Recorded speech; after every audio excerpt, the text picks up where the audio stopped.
बैरम खान जब मुगल सर्विस में आया, मुगलों के संपर्क में आया, तो बाबर के समय बैरम खान की उम्र मात्र 16 वर्ष की थी। बाबर ने बैरम खान को एज 16 वर्ष की उम्र में एक सैनिक के रूप में रखा। उसके बाद धीरे धीरे जो बैरम खान हुमायूं के संपर्क में आया, क्योंकि 1526 में जब भारत की गद्दी बाबर के हाथ में आती है, तो उसके बाद फिर 1530 तक वो रहता है और 30 के बाद उसकी मृत्यु हो जाती है। उसके बाद जो हुमायूं 30 से लेकर 40 तक जो है भारत की गद्दी पर बैठता है, यानी कि आगरा दिल्ली पर। तो बैरम खान काफ़ी सर्विस करता है और काफ़ी अच्छे पदों पर पहुंचता है।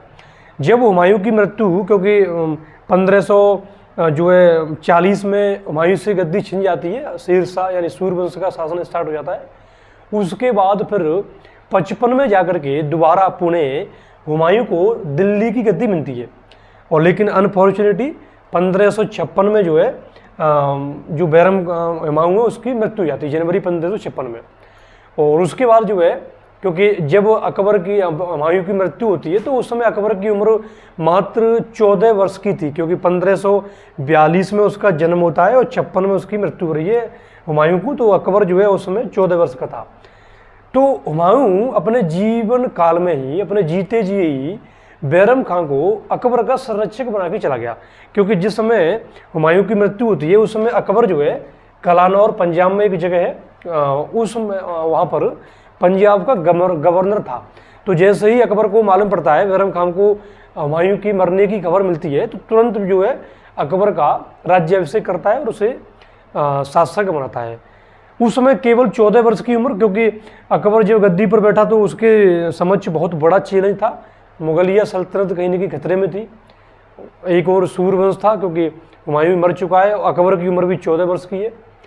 तो बैरम खान ने बहुत ज़बरदस्त तरीके से पूरी शासन व्यवस्था अपने हाथों में ली, क्योंकि हुमायूं कहीं न कहीं एज संरक्षक बना के गया। और जब अकबर जो है शासक बनता है तो बैरम खान जो है प्रधानमंत्री बनता है। तो बैरम खान ने फिर पूरी शासन व्यवस्था अपने हाथों में लेता है। यहाँ बैरम खान का रोल बहुत महत्वपूर्ण हो जाता है, क्योंकि हुमायूं के बाद पूरी सल्तनत हिंदुस्तान से मुगलों की खत्म होने वाली थी। 1556 में अगर बैरम खान नहीं होता तो न अकबर होता न बाकी के शासक होते, मतलब मुगलिया सल्तनत पूरी खत्म होती। क्योंकि हेमचंद्र विक्रमादित्य 1556 में जब दिल्ली का शासक बनता है, हिंदू सम्राट बनता है, तो 1556 में जब द्वितीय पानीपत का युद्ध होता है, पानीपत का सेकंड वर्ल्ड वार, तो उसमें बैरम खान के दम पर ही, क्योंकि अकबर तो 14 वर्ष का था तो वो केवल नाम मात्र का शासक था, सारी शासन व्यवस्था प्रधानमंत्री के रूप में बैरम खान के पास थी। तो बैरम खान जो है बाकायदा उसको जो है फिर ये युद्ध जिताता है, हेमू को मारता है और उसके बाद गद्दी पर बैठता है, गद्दी पर बिठाता है, बैठता नहीं है क्योंकि अकबर का संरक्षक था वो। बैरम खान का यह रोल बहुत महत्वपूर्ण था, क्योंकि अगर बैरम खान चाहता तो, क्योंकि देखो 14 वर्ष की उम्र है शासक की, जो कि ज़्यादा अनसमझ है, अभी इतनी समझ नहीं है। दूसरा, पूरी प्रशासनिक मशीनरी बैरम खान के पास है। तो अगर बैरम खान चाहता तो खुद शासक बन जाता, लेकिन स्वामी भक्ति बहुत अटूट थी उसके अंदर, क्योंकि बाबर के ज़माने से ही 16 वर्ष की अवस्था में मुगलों के साथ रहा, उसके बाद हुमायूं के साथ रहा, पूरे जीवन काल उसकी हेल्प की। और अकबर की क्योंकि काबुल में जब वो एक विद्रोह हुआ था तो अकबर मात्र 5 वर्ष का था, तो अकबर को ऐसे टांग दिया था, उसके चाचाओं ने अकबर को दीवार से टांग दिया, उल्टा लटका दिया, उल्टा। तो वहाँ बैरम खान ने उसे बचाया 5 साल की उम्र में। फिर 14 वर्ष की अवस्था में जब हुमायूं की मृत्यु होती है तब बैरम खान ही सामने आता है, वही जो है उसको गद्दी पर बिठाता है और कहीं ना कहीं मुगलिया सल्तनत को मजबूत करता है। तो देखो सीधी सी बात, जब 1556 में बैरम खान जो है युद्ध लड़ता है, पानीपत का सेकंड युद्ध हेमू के साथ में, हालांकि हम आम बोलचाल में बोलते हैं कि ये युद्ध 1556 में हेमू और अकबर के बीच में होता है, लेकिन अकबर उस समय शासक था, वो डायरेक्ट युद्ध में इन्वॉल्व नहीं था, इसलिए हम बोल देते हैं कि हेमू और अकबर के बीच में युद्ध होता है। लेकिन अगर सत्य पूछा जाए, सच्चाई यही थी कि बेसिकली ये युद्ध, पानीपत का जो युद्ध है वो अकबर के साथ ना होकर के बैरम खान और हेमू के साथ हुआ, क्योंकि बैरम खान डायरेक्ट युद्ध में इन्वॉल्व था। तो जब वो युद्ध जीत जाता है तो ऑब्वियसली बात है कि 14 वर्ष का व्यक्ति है, शासक है, तो वो गद्दी पर है और सारे अधिकार उसी के क्षेत्र में है। तो बैरम खान प्रशासनिक दृष्टि से जितनी भी नियुक्तियां कर रहा है बैरम खां कर रहा है, किसी भी अधिकारी का ट्रांसफर करना है बैरम खां कर रहा है, किसी भी सैनिक को या किसी भी नौकर को पनिशमेंट दे रहा है, पनिश कर रहा है तो बैरम खां कर रहा है।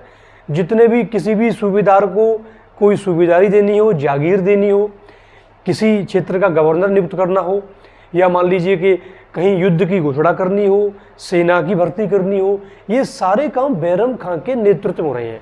और उसके पीछे रीजन ये था कि प्रशासनिक दृष्टि से बैरम खां महत्वपूर्ण इसलिए था क्योंकि जब अकबर गद्दी पर बैठता है तो वो 13-14 वर्ष का एक नाबालिग व्यक्ति, बच्चा था वो।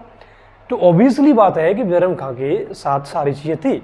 लेकिन दुर्भाग्य क्या था कि बैरम खां, जैसे कहते हैं कि घर का जो है अगर कोई चुगली करे किसी व्यक्ति की तो वो भी दिमाग में आने लगती है कि नहीं यार ये सही कह रहा है व्यक्ति। धीरे धीरे, क्योंकि 1556 से लेके 60 का जो कार्यकाल है वो पूरा मुगल सल्तनत में बैरम खां के प्रभाव वाला है। 60 के बाद फिर एक अकबर और बैरम खां के बीच में एक तनातनी शीत युद्ध जैसा माहौल हो जाता है और बाद में नौबत बहुत दूर तक आती है, तो हम अभी आपको चर्चा करेंगे।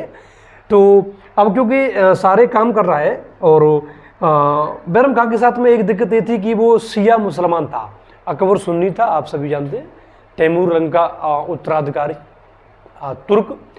तो ये शिया था बैरम खां, वो अकबर जो है सुन्नी था। तो लड़ाई इसकी इसीलिए भी थी। तो अब बाद में क्या होता है, क्योंकि 1560 तक सारे अधिकार कौन ले रहा है, बैरम खां ले रहा है। अब बाद में ये घटना 1560 की होती है, 1560 के लगभग। अब अकबर पर जो प्रभाव है वो बैरम खां का प्रभाव धीरे धीरे कम होता जा रहा है। अब उसके जो परिवार के अन्य मेंबर हैं उनका प्रभाव थोड़ा सा ज्यादा बढ़ रहा है। अब परिवार के अन्य मेंबरों में कौन कौन है, क्योंकि अकबर का शासनकाल बहुत ही मजेदार है। कहा जाता है कि 1572 यानी कि लगभग 72 के बाद अकबर ने अपने खुद के डिसीजन लिए। 56 से लेके 72 तक सारे डिसीजन अकबर नहीं ले रहा था, 60 तक बैरम खां ले रहा था, 60 के बाद में महाअनगा ले रही थी। तो इस प्रकार से पेटीकोट शासन जो है सुना होगा आपने, और बाद में बैरम खां। तो इस प्रकार से अकबर का जो शासनकाल है वो काफ़ी दिलचस्प इसी में रहा है। अब देखो, क्योंकि सुन्नी और शिया ये लड़ाई बहुत दिनों से है, तो क्योंकि बैरम खां जो है शिया था, तो अब जो उसके परिवार के लोग थे, परिवार में अकबर के परिवार में महाअनगा, ये आप जानते हैं, ये बेसिकली धाई माँ कह सकते हैं, अकबर का लालन पालन इसी ने किया था। अतका खां होता है जो कि इसका पति होता है महाअनगा का, और शाहबुद्दीन जो है ये बेसिकली महाअनगा का दामाद होता है। तो इन तीनों ने एक षड्यंत्र रचा, क्योंकि बैरम खां की समझ किसी की नहीं चलती थी। जो भी डिसीजन लेने हो बैरम खां ले रहा है साहब। कोई भी सैनिक अगर रिपोर्ट कर रहा है, कोई गवर्नर रिपोर्ट कर रहा है, कोई सूबेदार रिपोर्ट कर रहा है, कोई राजस्व अधिकारी रिपोर्ट कर रहा है, वो सीधा बैरम खां को रिपोर्ट कर रहा है। अकबर को तो कर ही नहीं रहा, और ये बेचारे इनको तो कोई घास नहीं डाला। तो इनके दिमाग में चल रहा था कि यार कैसे भी करके ये जब तक ये बैरम खां जिंदा है तब तक हमारी चलने वाली नहीं है। तो अकबर को ऐसे भड़काया जाए कि इन लोगों को यहाँ से भगाया जाए। इन तीनों ने विचार किया कि कैसे भी करके बैरम खां को सबक सिखाना पड़ेगा। जब तक वो यहाँ से उसका पत्ता साफ नहीं कर देंगे तब तक हमारा पत्ता सही नहीं होगा। तो अब इन्होंने सोचा कि यार क्या आइडिया लगाएं, कैसे भड़काएं शहंशाह को। तो उन्होंने शहंशाह के कान भरने स्टार्ट किए कि देखो शहंशाह, ये बैरम खां पर आप ज़्यादा भरोसा करते हो, बहुत ज़्यादा भरोसा करते हो, आपको इतना नहीं करना चाहिए। क्यों नहीं करना चाहिए कि भविष्य में अगर इसने आपकी प्रभाव में आकर के आपको तख्ता पलटन कर दे, कहीं की गद्दी ने हथिया ले, तो आप जो है ज़्यादा भरोसा करते हो। शिया मुसलमान है, आपको खबरदार होना चाहिए, ये शिया मुसलमान है, ये किसी के नहीं होते। ये जितने भी प्रशासनिक नियुक्ति करता हो, पनिशमेंट करता हो, आपके जो नौकर हैं, आपके जो सर्विसमैन हैं, आपके जो सिक्योरिटी गार्ड हैं, उनको ये पनिश कर देता है। वो अपने इसके जो खुद के गार्ड हैं, खुद के जो सर्विसमैन हैं, इनको ये पुरस्कार और इनाम देता है। तो ये बड़ा दिक्कत है। जितने भी अधिकारी हैं वो इसको रिपोर्ट करते हैं, जबकि शहंशाह आप है भाई, आप शहंशाह होकर के और रिपोर्ट आपको करना चाहिए, उसको क्यों कर रहे हैं। अकबर के धीरे धीरे कान में कहीं ना कहीं एक ये बात लग रहा था। दूसरा, अकबर के दिमाग में जो है एक बैर और चला रहा था। अकबर के मन में एक थोड़ा सा बैरम खां को लेकर के थोड़ा सा मन मिटाव पहले से चला रहा था। वो कहानी ऐसे प्रकार से थी कि एक अकबर की बुआ की लड़की थी सलीमा बेगम, जिससे अकबर बेहनता प्यार करता, बहुत चाहता था। बचपन में उसका प्यार हो गया। सलीमा बेगम बहुत खूबसूरत थी, दिखने में एकदम पटाखा। तो बैरम खां को वो पसंद आ गई। और बैरम खान ने कहा कि शहंशाह इसकी शादी जो है मुझसे करा दो। अकबर ने सोचा कि यार अभी क्योंकि राजनीतिक मोड थोड़ा सा खराब चल रहा है, अभी सारी मुगलिया सल्तनत बैरम खान के कंधों पर है, अगर ये गड़बड़ा गया दिक्कत हो जाएगी। तो उसने पत्थर अपने दिल पर पत्थर रखा, मैंने छोड़ो यार अब सलीमा बेगम से मेरा प्रेम नहीं हो पाया, तो उसने शादी कर दी बैरम खान के साथ में। तो सलीमा बेगम की शादी बैरम खान के साथ हो गई। तो ये एक मनमुटाव अकबर के अंदर पहले से चला रहा था। तो इसी को फिर जो है ये महानगा अतका खान साबुद्दीन ये भड़का रहे हैं अकबर को कि साहब इसको थोड़ा कंट्रोल कीजिए, बड़ा दिक्कत हो जाएगी। और कभी कभी ऐसा हो भी जाता है कि प्रशासनिक दृष्टि क्योंकि सारी पावर बैरम खान के साथ पास थी, तो थोड़ा सा अहंकार भी आ जाता है व्यक्ति को, माना कि मैं ही सब कुछ हूँ। तो अब वो शहंशाह को छोटा बच्चा समझ रहा था, मानी बच्चा है। तो कुछ ऐसे आदेश थे जो शहंशाह ने दिए, वो बैरम खान ने नहीं माने। तो ये शीत युद्ध इतना बढ़ गया कि अकबर को आगरा से दिल्ली भागना पड़ा, अकबर को आगरा से दिल्ली भागना पड़ा बैरम खान के भय से, क्योंकि उसके अंदर ऐसा लग रहा था कि बैरम खान जो है कहीं ना कहीं कब्जा न कर ले या मुझे मार न दे, क्योंकि ये तीनों उसको भड़का रहे हैं। तो आगरा से अकबर दिल्ली आ गया। बैरम खान जो है क्योंकि उस समय मुगलिया सल्तनत की जो राजधानी हुआ करती थी वो आगरा ही थी, आगरा में ही बैरम खान अभी है और वो प्रशासन के जितने भी निर्णय है वो ले रहा है। बाद में पर ये शीत युद्ध बहुत चलता है, पत्र व्यवहार होते हैं, आपस में तू में होती है। तो फिर बैरम खान को भी लगता है यार कि थोड़ा सा ये गद्दारी का कलंक मेरे सिर पर लग रहा है, तो ये ठीक नहीं है। तो फिर एक काम करते हैं कि आगरा से उसने अपनी जो मुहर थी, क्योंकि खान था और प्रधानमंत्री था, उसकी जो मुहर थी वो उसने भिजवा दी दिल्ली कि चाहो भाई साहब इस मुहर को शहंशाह को दे दो, और हम जो है धीरे धीरे अपना प्रभाव कम कर रहे हैं। और अब जो है अब धीरे धीरे हम क्योंकि वृद्ध भी हो चुके हैं, तो अब थोड़ा सा अकबर भी चाह रहा था मन से कि ये वृद्ध हो गया, अब ये सारे काम छोड़ दे। और अकबर उसे प्रेशराइज भी कर रहा था कि भाई अब आप छोड़ो, अब आप सारे काम छोड़ दो, अब हम देख लेंगे, तुम जो है बड़े बुढ़े हो गए, तुम साहब आज तीर्थ यात्रा को जाओ, हज को जाओ, अब काहे चक्कर में पड़ रहे हो तुम। तो बैरम खान भी थोड़ा लगा उसे, तो उसने जो है अपनी मोहर भेज दी। तो वहाँ से बैरम खान सीधा जो है पंजाब होता हुआ और जो है उधर अफगानिस्तान की तरफ जा रहा था कि चलो वहाँ देखते जा करके। लेकिन महानगा और वही अतका खान साबुद्दीन ये नहीं पीछा लगने, उन्होंने अकबर के फिर कान भरे कि आप उसे गलत छोड़ रहे हो, उसको अभी वो खान कहाँ है और उसके साथ जितने भी उसको बुलाइए दरबार में और उससे कहिएगा कि जितने भी मुगल के जितने भी आपके मोहर वगैरह है या जितने भी पद वगैरह हैं, जितने भी उससे इस्तीफा दो फटाफट से, उसको बुलाइए और ज़बरदस्ती से इस्तीफा लो, सारे काम से उसे मुक्त कर दो। तो अकबर के दिमाग में आ गया। तो अकबर जो है दिल्ली से और हरियाणा पहुंचा। हरियाणा में एक जगह है झज्जर पहुंचा और झज्जर अकबर रुक जाता है। झज्जर से उसने एक व्यक्ति को भेजा नासिर और उल मुल्क को, एक बड़ी सेना के साथ में, कि कहा कि जाओ बैरम खां को मेरे समक्ष पकड़ के लाओ, गिरफ्तार करके लाया जाए मेरे समक्ष। क्योंकि अब ये शीत युद्ध बहुत बड़ा हो चुका था, क्योंकि अकबर बार बार आदेश दे रहा है कि तुम मेरे दरबार में उपस्थित हो। बैरम खां उपस्थित नहीं हो रहा है, वो गोल गोल घुमा रहा है, उसे नहीं उपस्थित हो रहा है। तो इसको लेके अब तो अकबर की ठनक गई यार, सटक गई कि नहीं, अब तो जबरदस्ती से खींच के लाओ। उधर महानगा और जो है साबुद्दीन अतका खान ये पीछे से अकबर को प्रेशराइज कर रहे हैं, कान भर रहे हैं बार बार, देखो तुमने आदेश दिया नहीं आया, देखो उस अधिकारी को ट्रांसफर कर दिया, आपको बिना बताए, उस सूबेदार का तबादला कर दिया बिना बताए। क्योंकि अकबर का एक वफादार हुआ करता था तारगी बेग खान, उसको बैरम खान ने बिना बेमतलब मार दिया, बिना अकबर को पूछे। तो इस प्रकार से थोड़ी सी अंदर से अकबर को लग रहा था कि यार ये मुझे पूछता नहीं है, जो कि शहंशाह मैं हूँ, उधर ये भी कान भर रहे हैं उसकी महानगा वगैरह। तो अकबर ने झज्जर से नासिर उल मुल्क को भेजा बैरम खां के समक्ष। तो जब वो नासिर उल मुल्क पहुंचा तो बैरम खां मिला और उसने जो है सभी चिन्ह लौटा दिए। चिन्ह आप समझते हैं, जैसे आजकल तो कोई भी पद होता है तो हम इस्तीफा देते हैं ना, एक पेज पर लिख के देंगे कि मैं अपने पद से रिजाइन करता हूँ या इस्तीफा देता हूँ, अपने हस्ताक्षर कर देते हैं, सिग्नेचर कर देते हैं अपने बड़े सीनियर को। ऐसे ही उस समय चिन्ह हुआ करते थे कि किस प्रशासनिक व्यक्ति के पास, यानी कि किसी सूबेदार के पास या किसी जो बड़ा अधिकारी है या बड़ा व्यक्ति है, उसके पास जितने ज़्यादा राजसी चिन्ह होंगे उतना ही उसके पास ज़्यादा पावर होगी। तो चिन्हों का महत्व होता था, मोहर हो गई, बहुत सारी चीज़ें।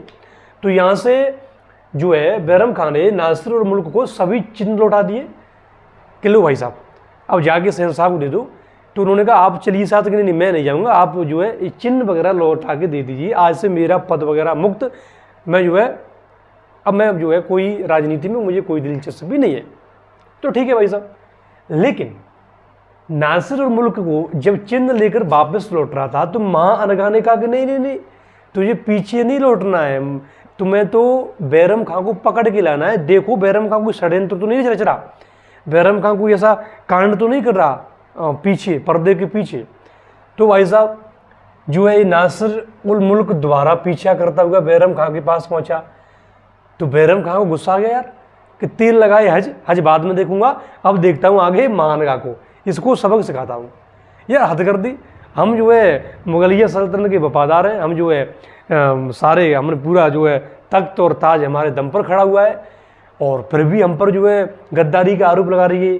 तो उसने कहा कि अब हज वगैरह कहीं नहीं जाऊँगा मैं, अब तो इसको सबक सिखाऊंगा। तो बाद में फिर बैरम खां बीकानेर पहुँच गया, क्योंकि अब मुग़ल सल्तनत को मतलब ये माँ अनघा से बदला लेना है। और उधर जो है माँ अनघा ने कान भर दिए अकबर की, तो अकबर ने भी एक सेना भेज दी कि बैरम खां को पकड़ के लाना है। अब बैरम खां बेचारा बेचारा कहाँ छिपे, छिपने के लिए कहीं जगह ही नहीं है। तो अब बैरम खां बेचारा सीधा बीकानेर पहुंचा। बीकानेर, तो बीकानेर का हिंदू शासक था, तो उसने कहीं ना कहीं राजपूत शासकों ने इसकी मदद की कि चलो ठीक है तुम जो है वफादार रहे हो मुगलों के, वो लोग बदमाश हैं, उन्होंने आपकी मदद नहीं की, लेकिन चलो हम जो है आपकी मदद कर देंगे, कोई सुनिए आप हमारे राज्य में रहिए, मस्त रहिए, खुशहाल रहिए, कोई तुमसे कुछ नहीं कहेगा। तो बीकानेर में जो है बैरम खां का डेरा डला हुआ है। अब अकबर के पास खबर पहुंची कि भाई साहब अकबर महाराज, शहंशाह महाराज, बैरम खां बीकानेर पहुंच गया है। तो अकबर के दिमाग में यार कि ये तो राजपूत शासकों को इकट्ठा कर रहा है, और अगर राजपूत शासक इकट्ठा हो गए तो भाई साहब लुट ही हटवा देंगे, क्योंकि पानीपत का जो खानवा का युद्ध था उसमें तो बच गए कैसे भी करके हम लोग, हमारे दादा बच गया, लेकिन भैया अब नहीं बच पाएंगे। अगर ये कैसे भी करके राजपूत इकट्ठा हो गए तो दिक्कत हो जाएगी। तो अकबर बहुत चिंतित हो गया कि राजपूत शासकों को जो है इकट्ठा कर रहा है बैरम खां। तो अकबर ने फिर एक व्यक्ति हुआ करता था मुनीम खां। मुनीम खां जो है बेसिकली इसके पास वही पद थे जो बैरम खां के पास थे, यानी कि बैरम खां जिस समय जो पद था हुआ करता था खान खां का, प्रधानमंत्री का, वही पद अब मुनीम खां के पास है। तो मुनीम खां को भेजा कि भाई तुम जाओ और बैरम खां को पकड़ के लाओ, हमारे समझ पकड़ के लाओ, घसीट के लेके आओ यार, क्योंकि मैं इतने दिनों से आदेश दे रहा हूँ, मेरे आदेश की अवहेलना कर रहा है, अब घसीट के लेके आओ, अब नहीं, अब पानी सिर से निकल गया। मुनीम खां कहते चलो ठीक है शहंशाह, जैसी आपकी मर्जी। तो मुनीम खां साहब बीकानेर पहुंचते हैं। बीकानेर के शासक से कहते हैं कि देखो आपके हमारा एक जो है विद्रोही, राजद्रोही, विद्रोही अपराधी छिपा हुआ है मुगलिया सल्तनत का, आप उसे लौटा दो बड़ी ईमानदारी से, बड़ी प्रेम से, अदरवाइज फिर तुम बाद में भुगतना। तो जब ये बात बैरम खां को मालूम पड़ती है कि ऐसे ऐसे मुनीम खां आया है और मुझे समर्पण यानी गिरफ्तार करने आया है, तो चलो यार मैंने काय खून खराबा करवाएं, चलते हैं। तो यहाँ उसने बैरम खां ने समर्पण कर दिया मुनीम खां के पास और उससे कहा कि चलो ठीक है भैया, अब तुम जो है ले जाना चाहते हो तो हाँ ले चलो, कोई सुनिए। तो फिर भाई साहब मुनीम खां जो है उसको लेकर के आगरा आता है। जब आगरा आता है बैरम खां तो गले में रुमाल डाल के और अकबर के पैरों में गिर जाता है और बहुत बुरी तरीके से रोता है। हालांकि इससे पहले समर्पण करने से पहले अकबर ने बहुत चिट्ठियां लिखी से, जब ये जो है राजपूत शासकों से मिलता है तो उसके मन में था कि कहीं वो इकट्ठा ना हो जाए, राजपूत इकट्ठे ना हो जाए, इसको लेके बैरम खां को बहुत चिट्ठियां लिखी अकबर ने। उसमें भरा बुला कहा, तारीफ भी की, सारी चीज़ें की कि भाई साहब आप मान जाइए, आप हमारे बहुत पुराने वफादार रहे हैं, आप ऐसा नहीं कर सकते, हमारे बाबा ने आप पर भरोसा किया, पिता ने भरोसा किया, आप ऐसा कैसे कर सकते हैं, हमने आपको इतना बड़ा पद दिया, ये दिया, बहुत सारी तमाम सारी बातें। लेकिन बैरम खां के दिमाग में बात नहीं आई।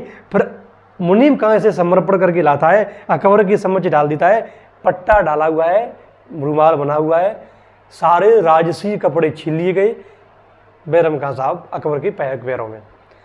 जब पैरों में होता है तो अकबर को दया आती है कि यार मतलब वृद्ध व्यक्ति पैरों में पड़ा हुआ है। तो अकबर ने उसे सीने से लगा लिया कि चल ठीक है, मतलब हम तो ये माफ़ करते हैं। और बैरम खां ने भी माफ़ी मांगी कि देखो मैं गलती हो गई और मतलब उस समय मेरा थोड़ा दिमाग सटक गया था, आप मुझे बार बार आदेश दे रहे थे लेकिन मैं आ नहीं रहा था, और मुझे भी भय ये था, और मुझे भी गुस्सा ये आ रहा था कि आप बताओ मुझ पर भरोसा नहीं कर रहे, जबकि मैंने आपके लिए सारी चीज़ें की। ये वाद विवाद होता है। उसके बाद फिर अकबर कहता है कि भाई देख, सीधी सी बात, शासन व्यवस्था मैं चलाऊंगा, मुगल सल्तनत मैं जानता हूँ कैसे चलाना है मुझे, तू भाई साहब यहाँ से बिल्कुल छोड़ के भाग जा, तू यहाँ से बिल्कुल यहाँ से भाग जा। मैं तुझे 3 ऑप्शन देता हूँ, या तू हज भाग जा, या जो है दरबार में रहे, कोई पद नहीं होगा, केवल दरबार में बैठ तू आराम से मस्त तरीके से, खर्चा पर पानी जो कुछ होगा बीवी बच्चों को मैं देखूंगा, डोंट वरी, तू मस्त तरीके से रहो। तीसरा ऑप्शन ये कि तुझे एक जागीरदार बना करके कोई एक सल्तनत की कोई जागीर दे देता हूँ, उसमें तू आराम से मस्त अपना जीवन यापन कर। बैरम खां सोचता है कि यार काहे अपनी वैल्यू खराब करूँगा। तो मैं सोचो कि प्रधानमंत्री को किसी जिले का डीएम बना दो तो बड़ी वैल्यू खराब होगी ना, कहाँ प्रधानमंत्री पूरे शासन व्यवस्था का हेड, अब केवल एक जिले का हेड। तो बैरम खान ने सोचा कि नहीं भाई साहब, तुम दद्दू, हम तो जो है हज की यात्रा चलते। तो फिर अकबर ने जो है उसको धन वगैरह पैसा वगैरह दिया और उसके बाली बच्चों को साथ में भेजा, और एक लड़का था वो बैरम खां का जो अकबर के साथ हो लिया था, माने कि यार मैं छोड़ो यार, कोई मतलब नहीं। तो फिर बाद में बैरम खां हज की यात्रा जाता है, रास्ते में उसको मार दिया जाता है। तो इस प्रकार से ये जो है बैरम खां की कहानी हुई।